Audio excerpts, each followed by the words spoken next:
Presented by McDonald's of Glasgow, it's time for the Brown Sports Bag from the heart of the Barrens, a weekly local sports machine. Alongside John Butler, here's your host, James Brown.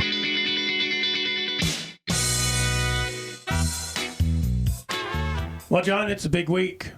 It's the big week here. We've got the second year of the rivalry renewed between Barren County and Glasgow. Last year, the first time they played in 8 years, I think it was, 8 seasons. They played over at Glasgow, and so this Friday they're going to play over at Barren County.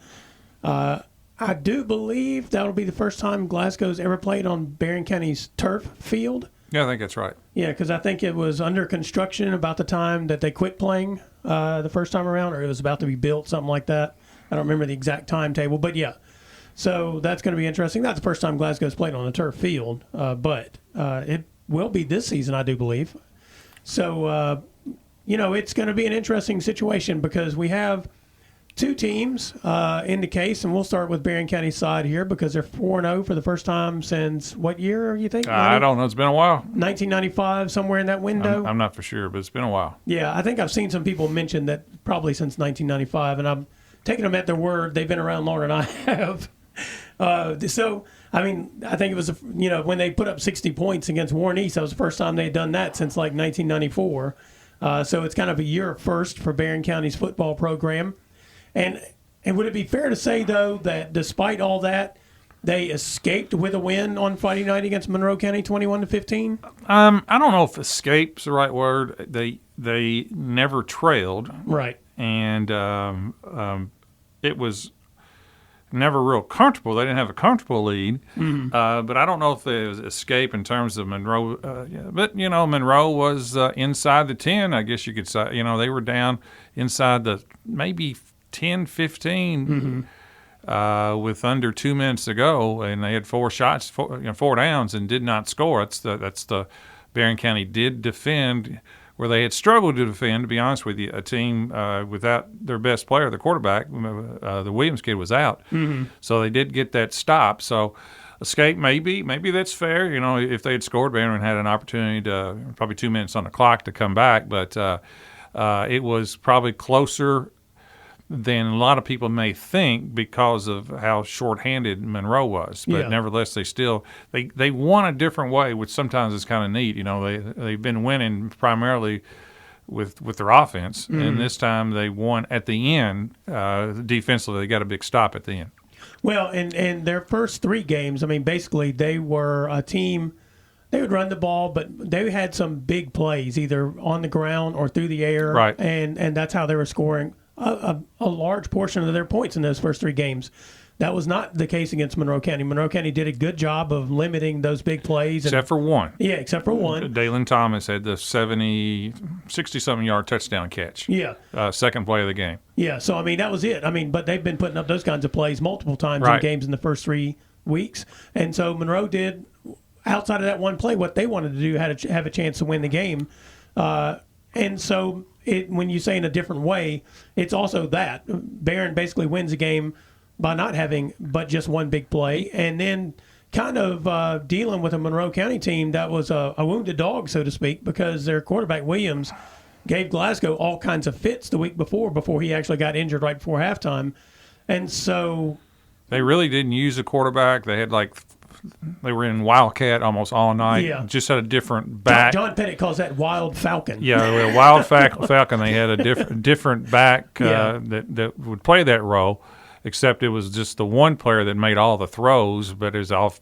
It's generally they're off like halfback throws and so forth like that. So they sprinkled that in and got some big plays off, just kind of like little gadget plays. But I thought Coach Pettit did a great job with obviously a patchwork offense in one sense, and just putting together a game plan to make it highly competitive, and it was. Monroe moved the ball effectively in that particular kind of offense, in which they really didn't have their passing threat was by surprise. Mm-hmm. And the first pass they made was in the second quarter, and it went for a 70-yard touchdown pass, and it was a halfback pass. Right. It's one of those deals, and But give them a lot of credit. They played Barren. Barren had to win kind of a more of a game, a slug it out type of game. Like you said, they had the one big play, but other than that, it was they kind of had to grind it out a little bit, and it's probably in all the years that I've called a game the fastest game that I've ever seen.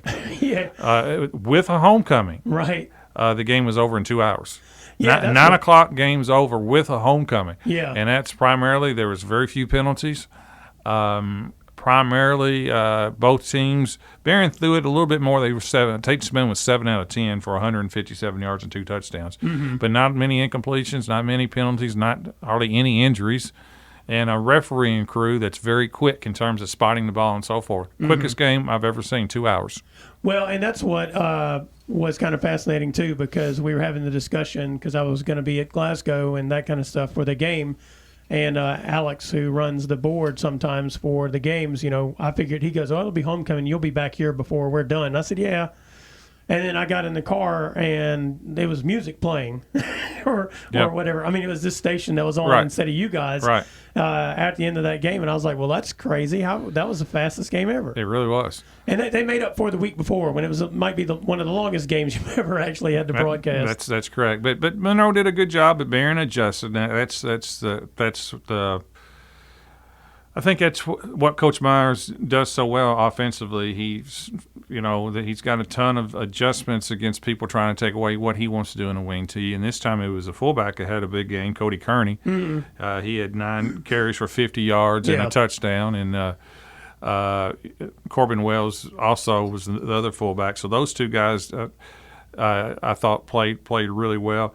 The other touchdown pass was by Zay Ward, another sophomore. Mm-hmm. Yeah, he had a couple of receptions and 47 yards and touchdown. He's another outside threat and so forth. Yeah.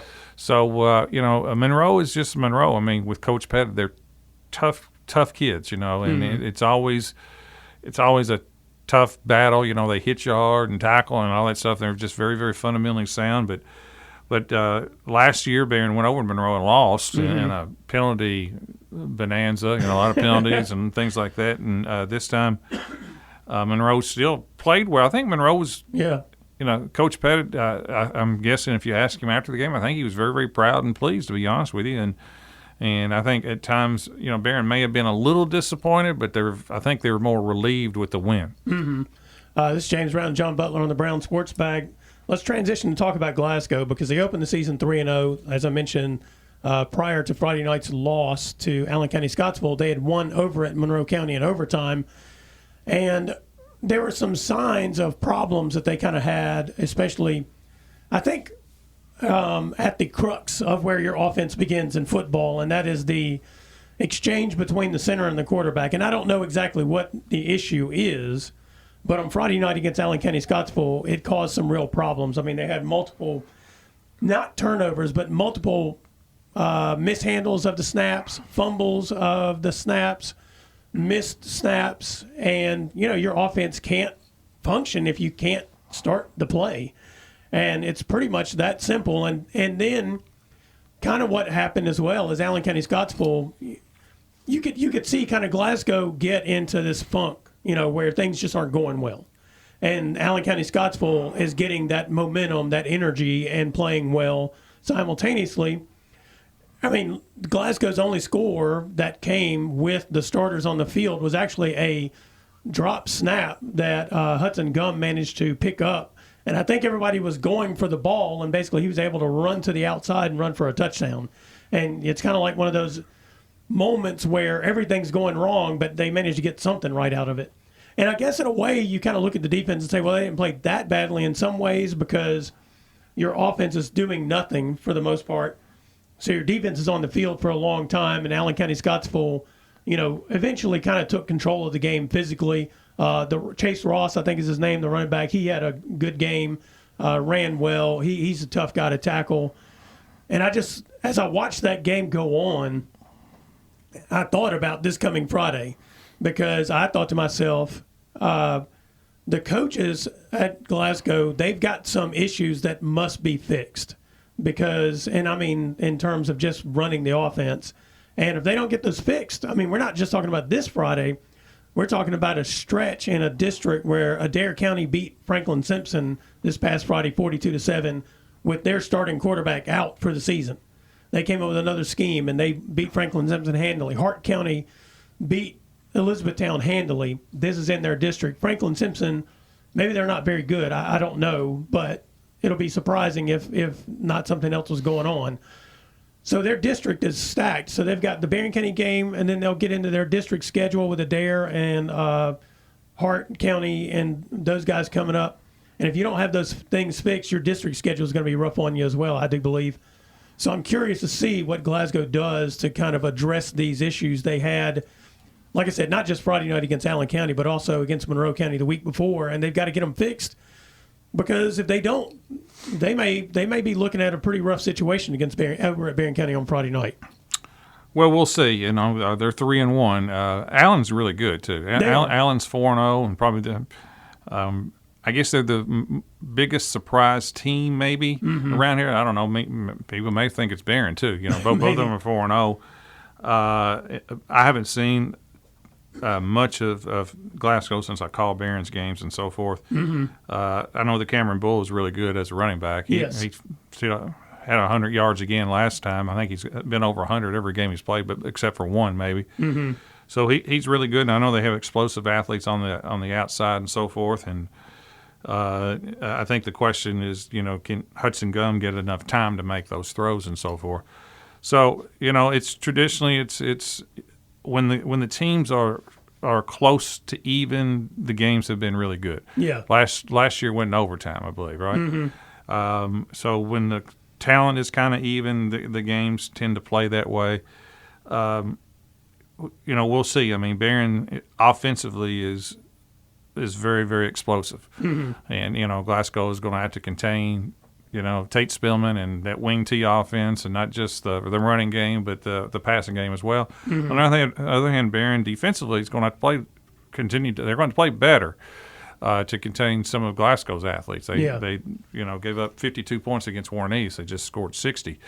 You know, and Monroe was shorthanded, but still can move the ball a little bit. So Barron's got to going to have to do a better job. I'm not saying Glasgow is going to completely shut out. I don't think Glasgow will shut out Barren, but Coach Garman's known, you know, that's his specialty is on the defensive side. So I'm sure it's not going to be quite as easy for Barren to score. You know, they're going to have to work at it and so forth. On the other side, Barron's going to have to contain Glasgow. I mean, it should be an interesting game because it's almost like each team's strengths run into other teams' opposite at times. Well, and you mentioned Barron's like pass defensive. They have been hit with some big plays in the passing game. I mean, if you go back to the first game against Metcalfe County, they had a couple of big pass plays. And Glasgow's problem has been more stopping the run so far, which is kind of odd. I mean, they've done better against the pass than they have against the run. And so you're right, it is kind of a matchup of strengths and weaknesses and see, you know, it's which one comes out. Here's another thing that is an interesting statement that you just made that is just the reverse of the history of these two teams playing each other, is Barren is the one that has the explosive big plays now. Usually that's on Glasgow's table.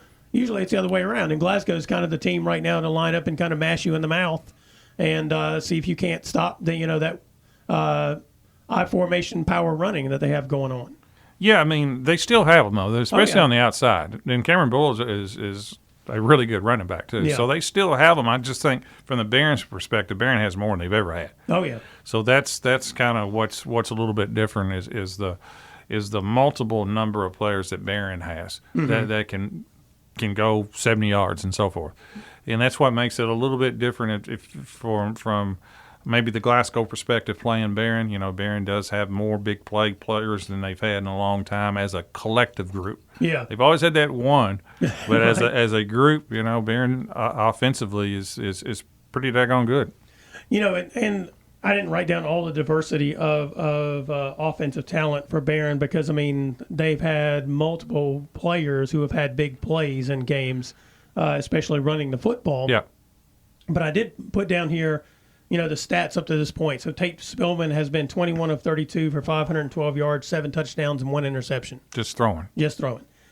Jordan Harris has run 19 times for 287 yards and 3 TDs. And Dalen Thomas is actually second in rush yards with 199 and a touchdown. He also has 3 receptions for 108 yards and a TD. Yeah, and those last 2 guys did not play the first game. Right. That's in 3 games. Yeah. And then Jackson Bird has 11 receptions for 236 yards and 3 TDs. What I didn't put down here is there's about 5 more guys who run the football, including Tate Spillman, who have had some big rush plays. Right. But Glasgow's a little more focused in what they're doing because Cameron Bull has 76 attempts for 531 yards and 8 touchdowns. As you mentioned, he's been over 100 yards. Different offenses. Yeah. They're more in the eye. Yeah. So you have a kind of a defined tailback. Yeah. And Barren runs in that wing T, so you got the fullback and 2 halfbacks at all times on the field. Nobody really gets it more than 10, 11 times a game. Yeah. You really don't know who it's going to be honest with you. Right. And then, and Jarek Martin has 14 receptions for 147 yards and a touchdown. He's a big player. He is. And that was one of the things. You can tell in basketball he likes playing against Barren. Yes, he does. He had a huge time last year playing against Barren. All games, district and regular season. Yep. Yeah, so maybe that's going to be an interesting situation too because, Dalen Thomas was at Glasgow last year as a sophomore and he's over at Barren now. So I'm sure that's going to create some interesting conversations during the game. And then you've got some guys like you just mentioned, Jarek Martin, who always seems to have big games against Glasgow against Barren, at least in basketball. Mm-hmm. So we'll see how it looks on football. The game is at 7:00 on Friday. Yep. We'll have that game right here on 104.7 The Score. Are you going to be on the call this Friday as well with Jay Turner? As far as I know, I'll be there. All yeah, but everything's subject to change with me with going out of town to watch my nephew. But right now, I'm pretty confident I'm going to be for this one. Well, and after last year's game, I think it went to double overtime. Double, that's right. Glasgow won at 36-35. And so after last year's game, that increases, I think, the anticipation for this year's game because it looks like talent levels are pretty close. I was hoping both teams would come in 4-0, but, Allen had something to say about that on Glasgow's behalf. So I think there'll be a lot of interest in this one. Emotions. The one thing about having experienced coaches, Coach Garmin, Coach Myers, I think they'll do a good job in doing all they can to, emotions early. You may see some things early, where people just, I don't know if it's penalties or whatever, but as the game goes on, hopefully last year was very clean. Yeah, it was. The game was very, very clean, and hopefully it'll be this way. But you can't let, no matter who wins or loses, you can't let this win or loss affect the next game and the next game and so forth. It is one game. It's a non-district game, but it's still a big deal. It's a big deal to win these games. You only play once a week. Yeah. So it will be a big deal. It'll be a monster crowd.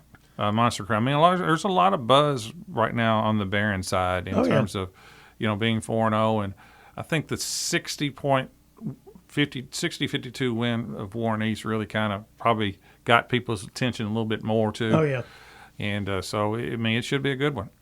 Well, and there's a pep rally on the square, I think from 4:30 to 7 on Wednesday. I guess they're going to have like a big old community celebration of the game, which I find interesting.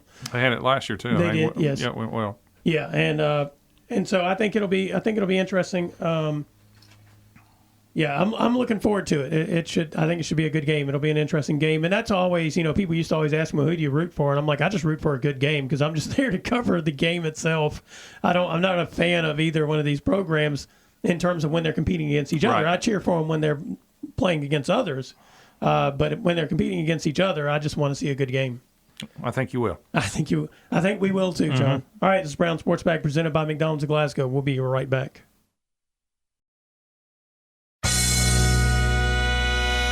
Presented by McDonald's of Glasgow, it's back to the studio with James and John, the Brown Sports Bag.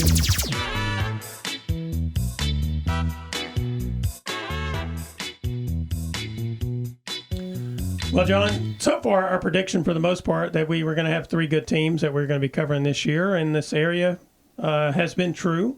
There have been some struggles. Caverna did win Thursday night. Their game got moved to Thursday night because everybody was worried about rain coming in from the hurricane. And actually, I think the most rain we got was on Thursday night instead of on Friday and Saturday like had been predicted. And so they actually moved the game to Thursday night when we got the most rain of everything from Francine. But either way, The Colonels ended up beating Edmonson County 28-6. I think that was the final score. It was, yep. And Tyson Martin once again proved that, he's just a junior.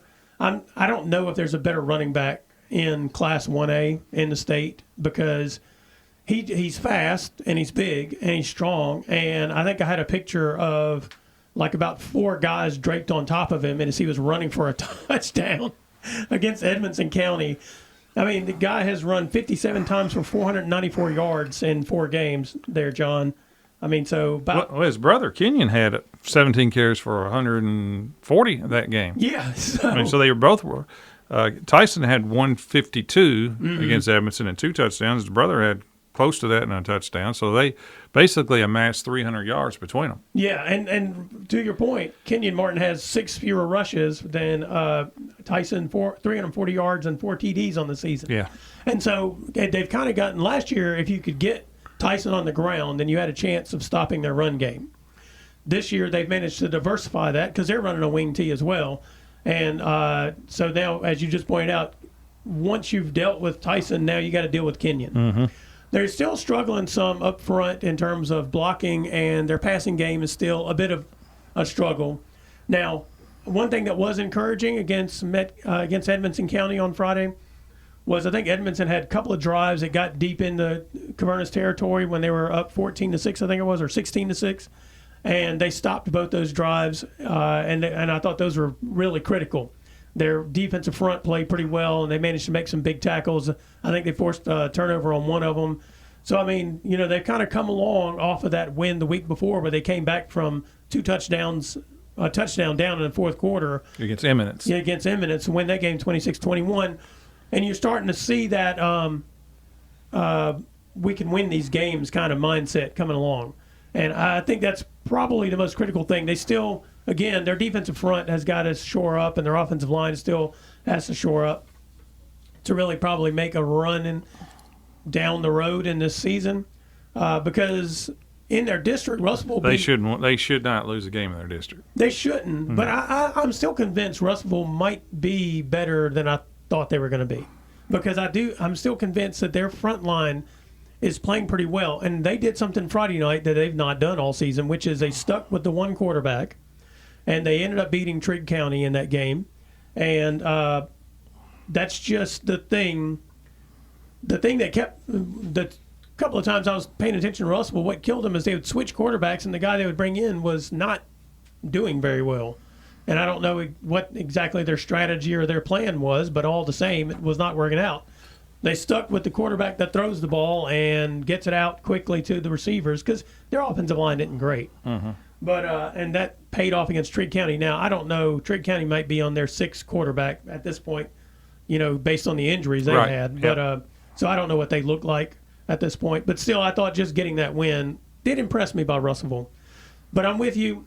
Fulton County and Ballard Memorial, they don't pose much of a threat in the district.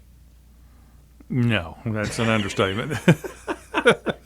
There's no, yeah. Yeah, it's Russellville or Caverna to win it. I think that's fair. Yeah. Mm-hmm. Now, the Colonels will play Shawnee on Friday. It's going to be their homecoming at 7 o'clock. Is that their first home game? That is their first home game, yes.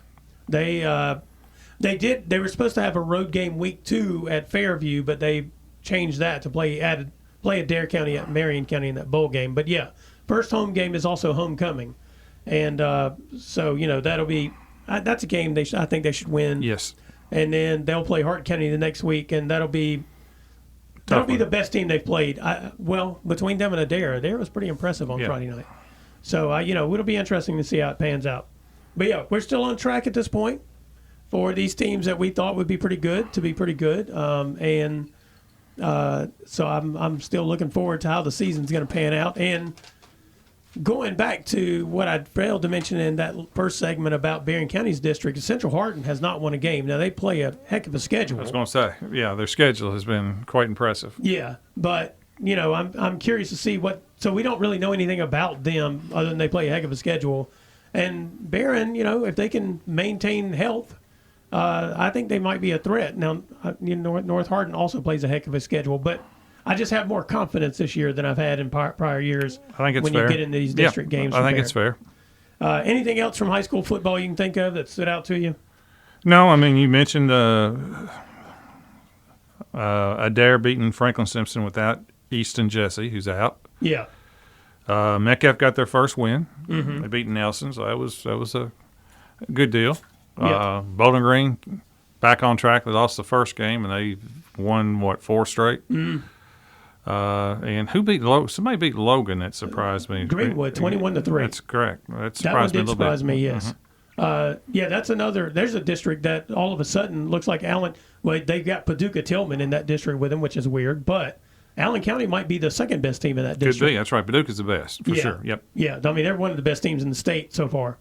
All right, well, this is the Brown Sports Bag presented by McDonald's of Glasgow. We'll be right back. Presented by McDonald's of Glasgow, it's back to the studio with James and John, the Brown Sports Bag.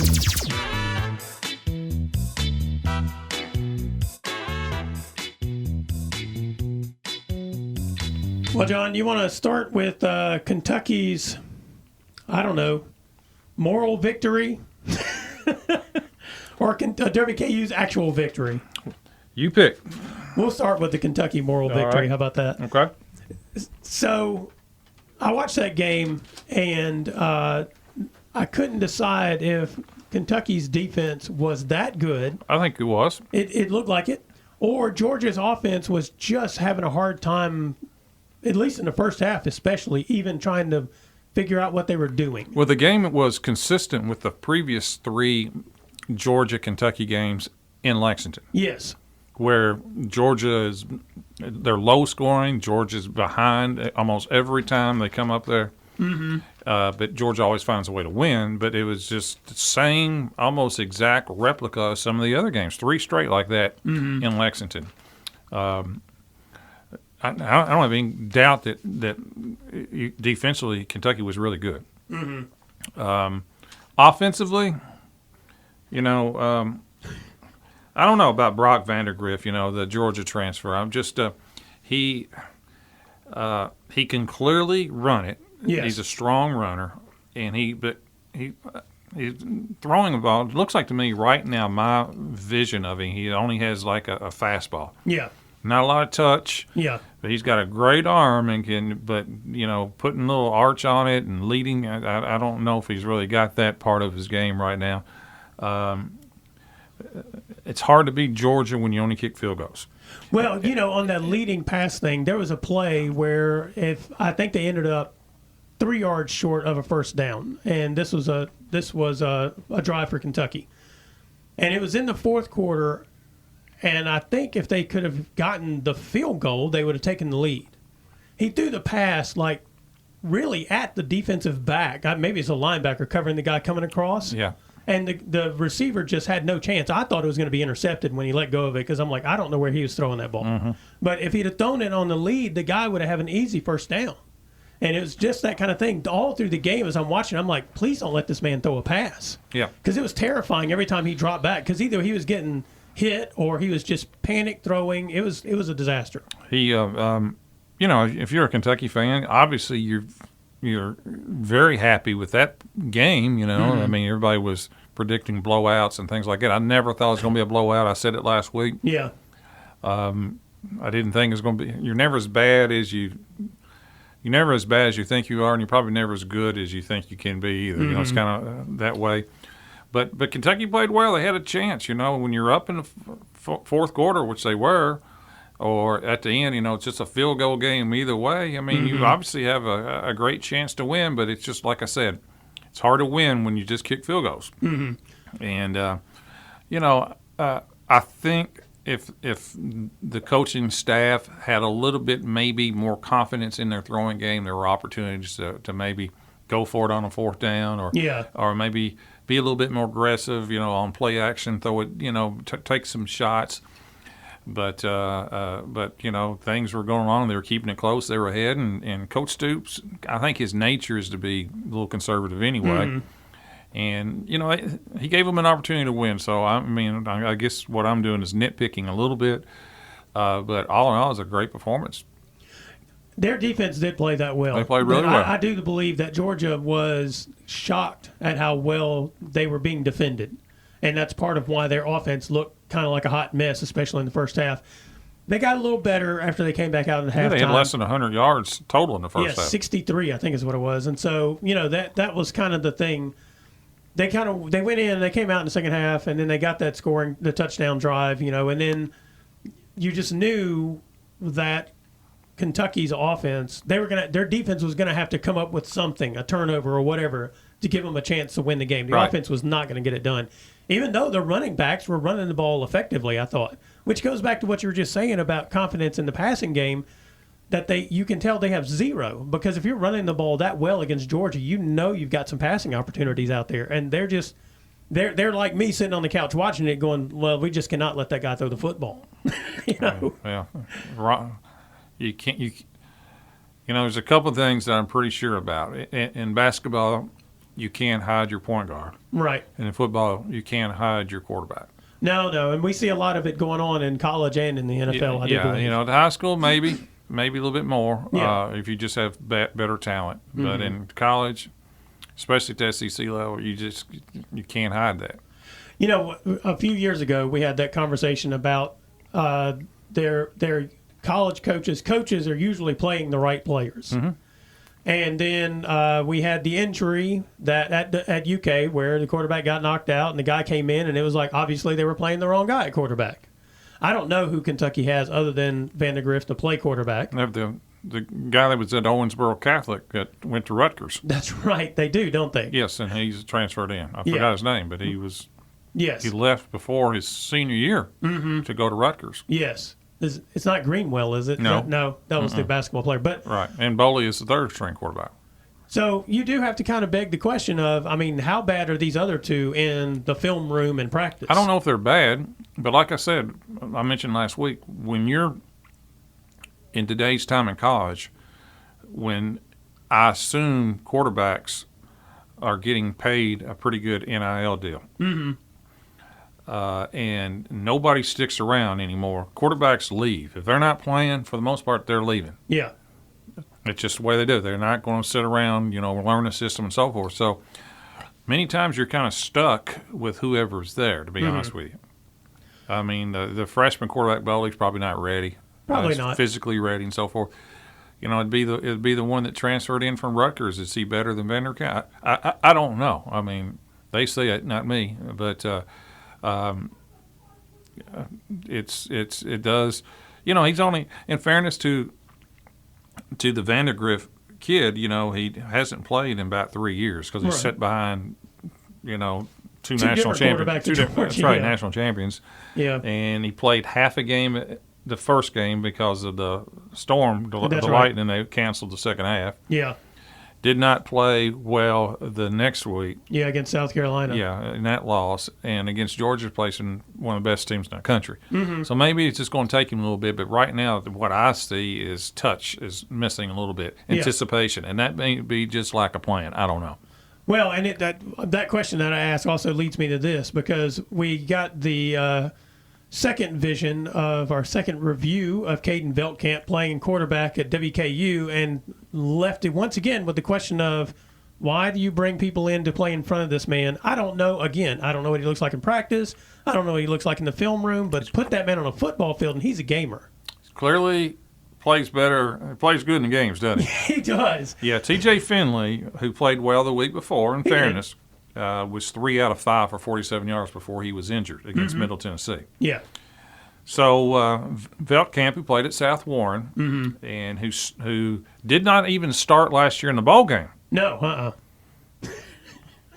think Coach Helton's nephew or somebody started, okay? He did. And he came in that game and threw for like 500 yards and comeback win, right? Yeah, like 5 touchdowns or 6 touchdowns. Well, against Middle, he comes Veltkamp, same old thing, comes off the bench, 27 of 30.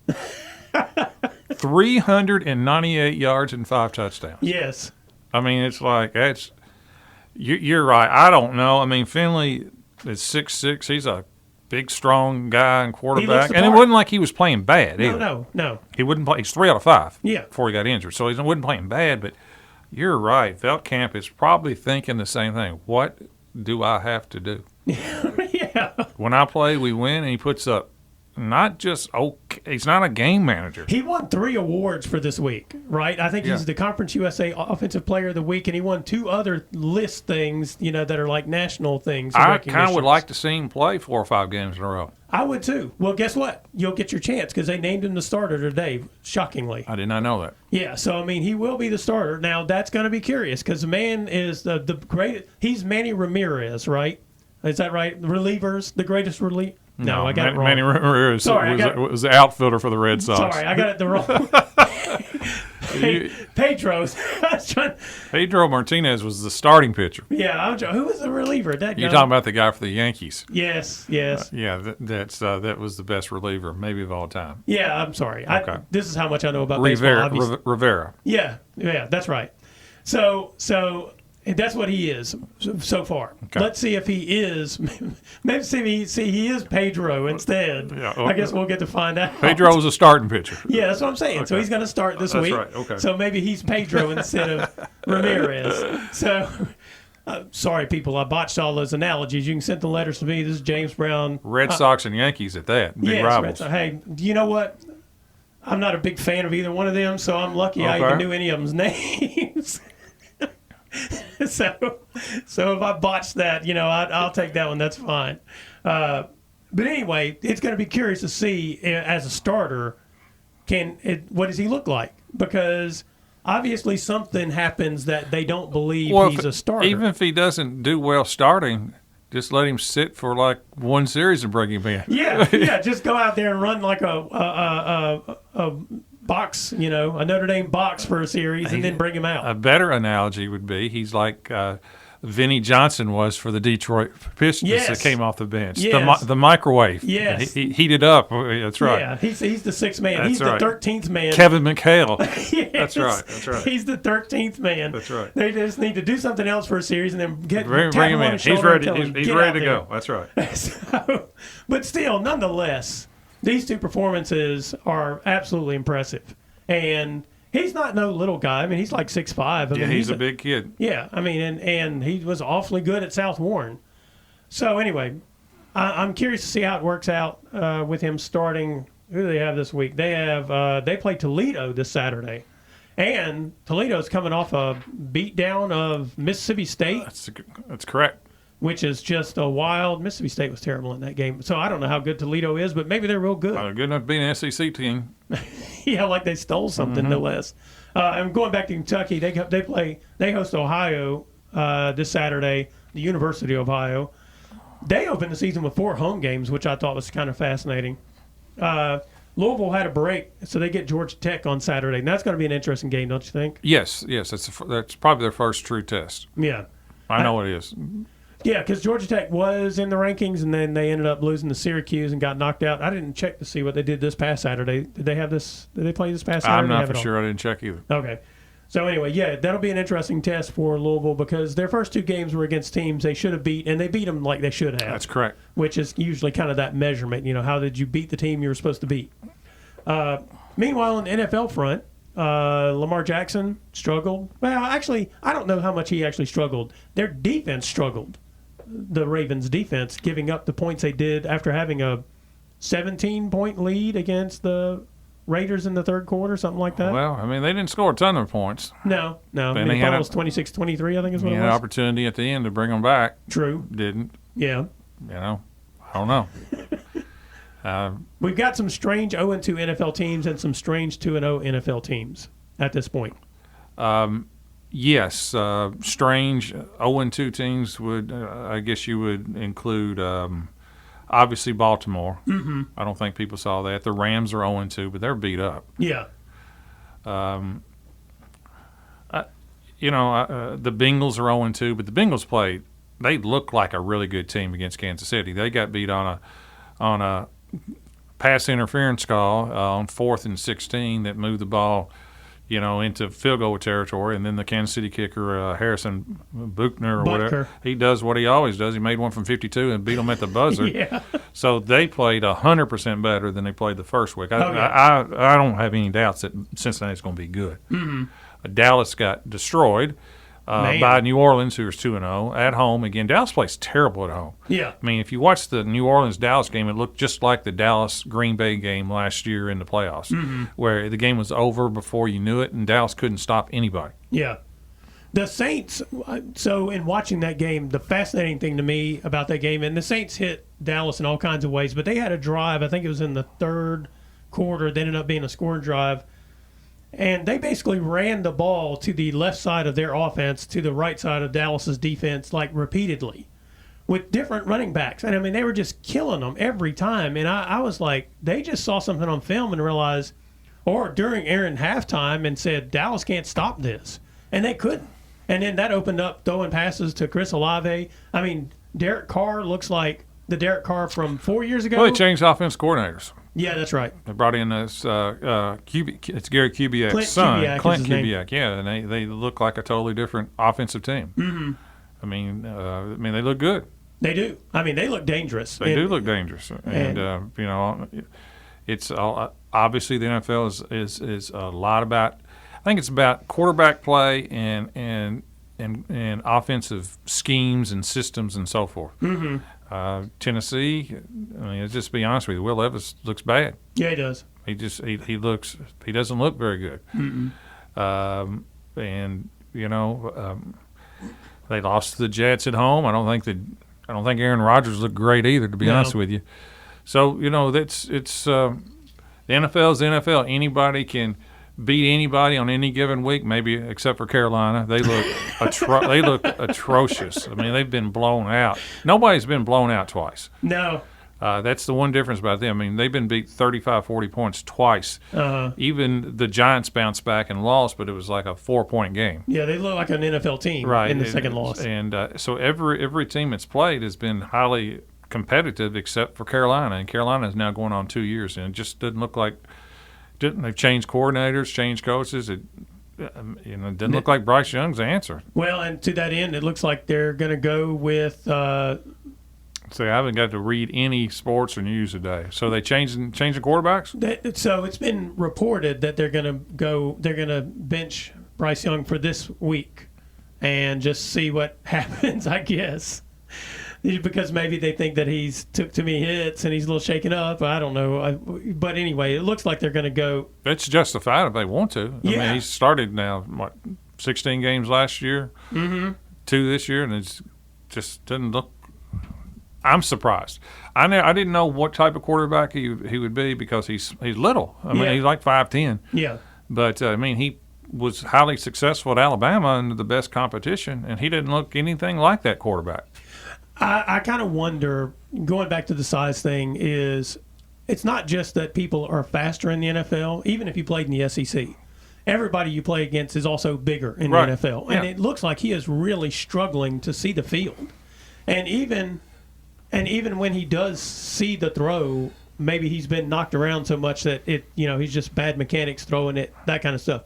Because even in that game Sunday, he had a couple of passes that looked like, those were good passes. But then he had several where he just wasn't getting rid of the ball. He's just under pressure. And maybe just the team is just so bad that you might as well roll out the next guy and let him take the beating. We'll see how bad they are. I mean, everybody thought Cleveland was bad last year until they brought in old Joe Flacco. Yeah. And they went, 5-1 with him? Yeah, that's right.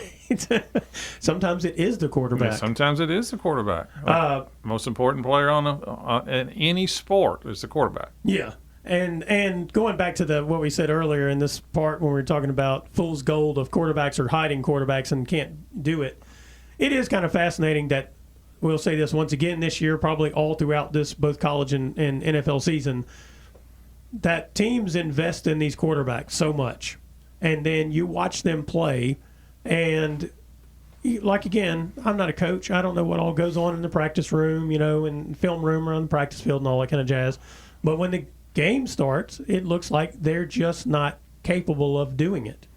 Meanwhile, though, you've got Matt LaFleur out here running the inverted Notre Dame box or Somebody whatever it at is. Green Bay. Yeah. Yeah, he won with the quarterback at Tennessee couldn't win with, Willis. Well, he's considered one of the biggest busts of all time, I think, just coming out. And just brought him in about 3 weeks ago. Yeah, and said, okay, we'll start him. And then they go out there and run this offense that is quite literally from somewhere in the 50s, I think. I mean, just all the different, misdirection plays, different people running it. I mean, it's like watching a high school wing tee, except it wasn't. I mean, you can go local. John Pettit did a tremendous job with that as quarterback. Yeah. So, I mean, there are coaches who don't go, we're committed to this and this is what we're going to do. Right. They're like, all right, well, this is a train wreck and we got to make something of it. And they go out there and do something with it. That's correct. And so that's kind of the clearest delineation between the good coaches, no matter what the level is, and the ones who are just. It doesn't mean you can win without a good quarterback. No. But it gives you, if you're flexible and creative, it gives you a chance to be more competitive and maybe win some games that otherwise you're probably going to lose. Well, I mean, look, Green Bay just had no business winning that game Sunday. Right. Well, it didn't. It probably was quite helpful to Green Bay that Anthony Richardson would play terrible for Indianapolis. The upside, they were playing the Colts instead of somebody else, Well, I suppose. and Anthony Richardson is up, down, and so forth, and I think they got a really good coach and offensive mind, but Anthony Richardson was not good. No, he's in the first 2 games of the season, he's had those kinds of plays where you're like, oh my gosh, I can't believe he made that play. He was really good in game 1, not so good in game 2. Well, he was really good in some ways in game 1. He threw some crazy passes, and then in game 2, but he also had some plays where you're like, okay, that's what I thought I would see. You know what I did in both games? I thought of this. It's like watching Josh Allen his first couple of seasons. Well, don't put Anthony Richardson with Josh Allen now. Well, he's got to do the work to be the Josh Allen we see now. You said the first couple of years. Okay. That's right. Mainly first year. Yeah, mainly first year. Josh Allen's probably the second best quarterback in the league. He's a lot of fun to watch play. Yes, he is. But yeah, that's what I'm saying is he and in all the physical ways he's like Josh Allen, but also he's kind of playing like Josh Allen did that first season, where you might as well just run Notre Dame box with him and just leave it at that and try not to pass the ball at all unless it's just in the flats. All right, it's Brown Sports Bag presented by McDonald's Glasgow. We'll be right back. Presented by McDonald's of Glasgow, it's back to the studio with James and John, the Brown Sports Bag.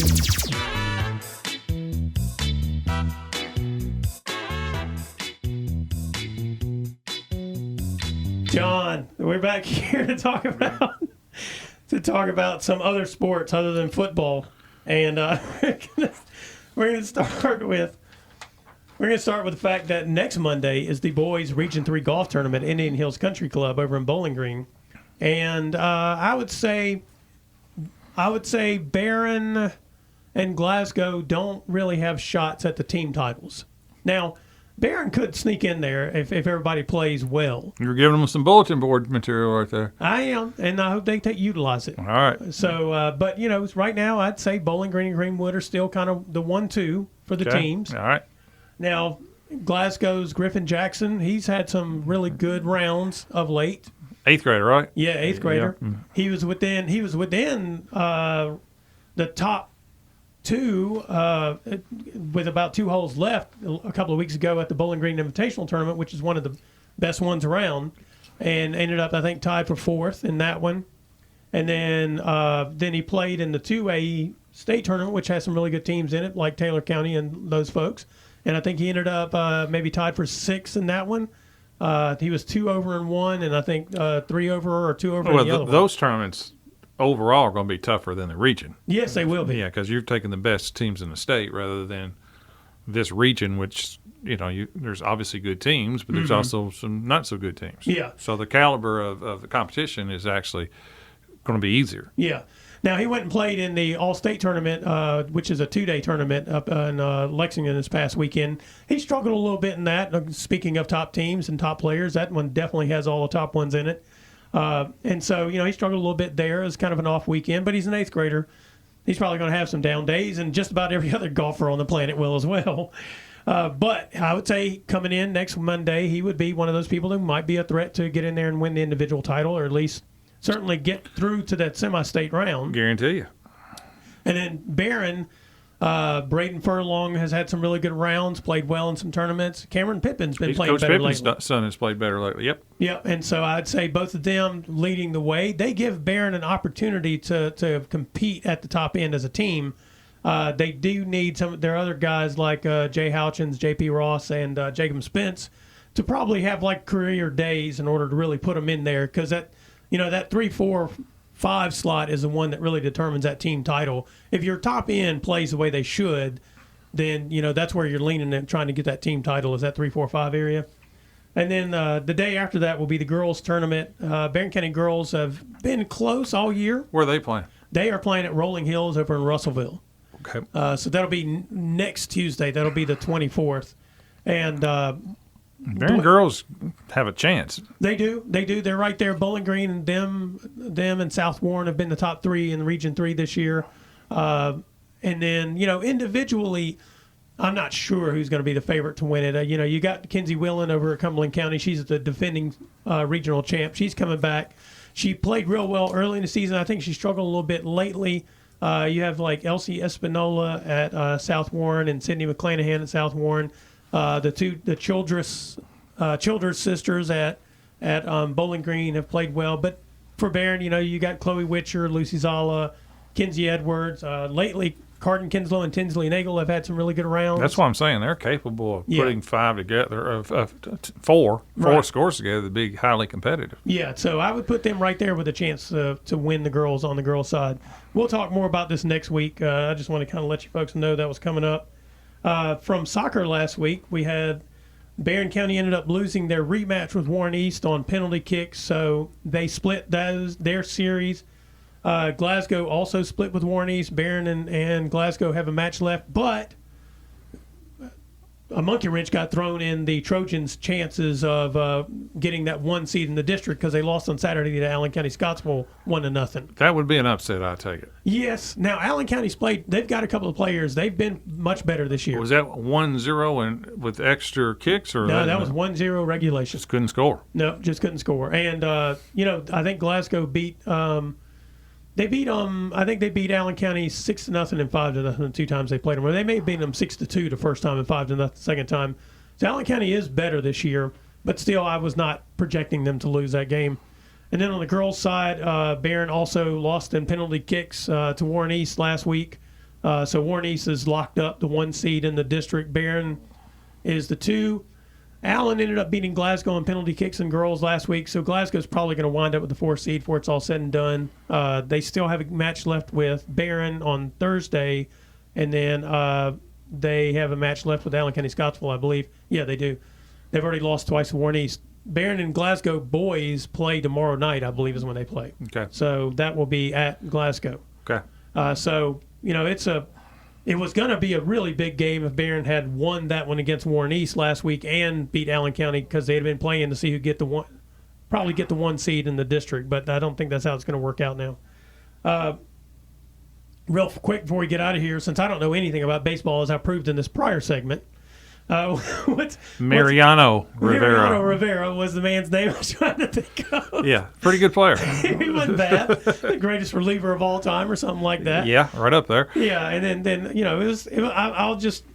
and then Manny Ramirez was the outfielder. For Boston, yep. For Boston, and so you could see where I got the names mixed up there, I'm sure.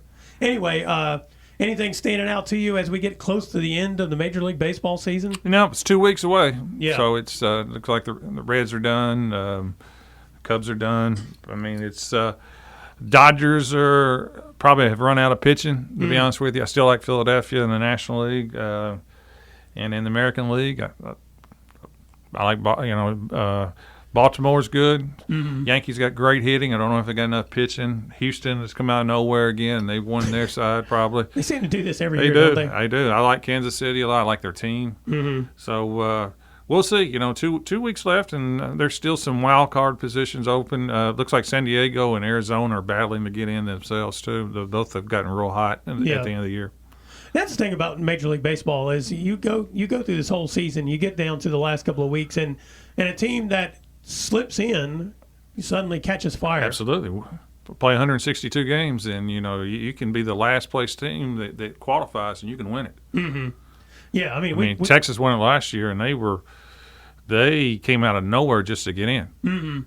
Yeah, I mean, so that's been what's been fascinating since they've expanded the playoffs for Major League Baseball. I mean, used to it was kind of set in stone. You knew how it was going to work out. Well, you had to win your division, too. Yeah. And so that expansion has allowed parity, at least in the postseason. Not so much during the course of the season, maybe not.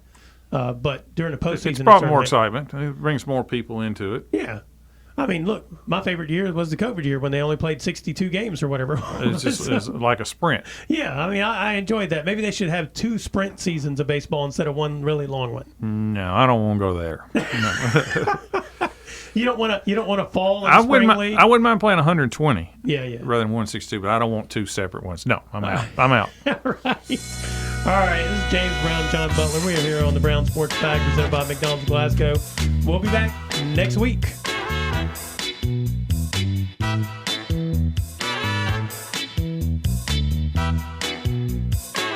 Thanks for listening, and be sure and join James and John once again next Monday at 4 for the Brown Sports Bag, a local weekly sports machine presented by McDonald's of Glasgow. Coming soon to your FM dial, this is Fox Sports Radio, WCDS Glasgow, AM 1230.